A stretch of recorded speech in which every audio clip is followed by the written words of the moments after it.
విష్ణువర్చారహితే గ్రామే విష్ణువర్చారహితే గృహే తీర్థపానం సురాపానం అన్నం గోమాంసభక్షణం. అత్యంత పవిత్రమైనటువంటి ఈ చైత్రమాసంలో శుభోదయ వేళలో దేవదేవుడైనటువంటి శ్రీమన్నారాయణుణ్ణి, కలియుగ ప్రత్యక్ష దైవమైనటువంటి శ్రీ వెంకటేశ్వర స్వామి వారిని పరిపరి విధాలుగా శరణాగతి చేస్తూ ఉత్తమమైన ఈ చైత్రమాస శుభోదయ సమయాన్ని మనం చరితార్థం చేసుకుంటూ ఉన్నాం.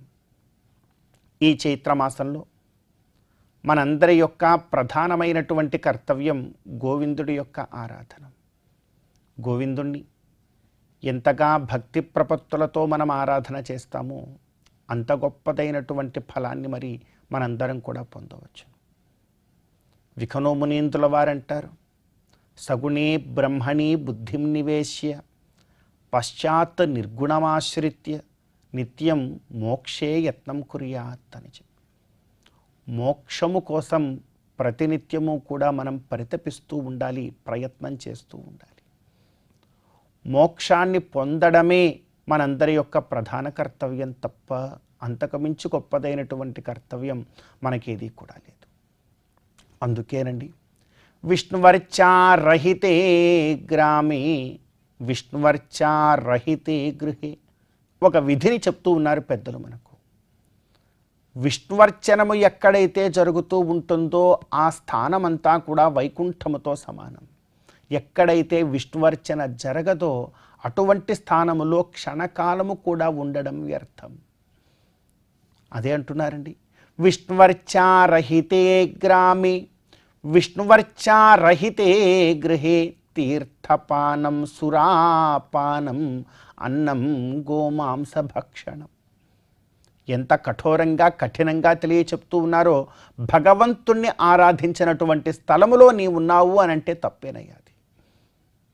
అది ఏ భగవంతుడైనా కావచ్చు, మనకిష్టమైనటువంటి ఆ భగవంతుణ్ణి, గోవిందుణ్ణి, శ్రీ శ్రీనివాసుణ్ణి, రాముణ్ణి, కృష్ణుణ్ణి, ఇలా ఇష్టమైనటువంటి రూపంలో దశావతారాలలో ఉన్నటువంటి ఆ భగవంతుణ్ణి మనం కనుక కైంకర్యము చేయకపోతే, ఆ కైంకర్యము జరగనటువంటి స్థానములో నీవెన్ని క్షణాలు ఉంటావో అన్ని క్షణాల పాటు నీ జీవితకాలం వ్యర్థమవుతున్నట్టు లెక్క.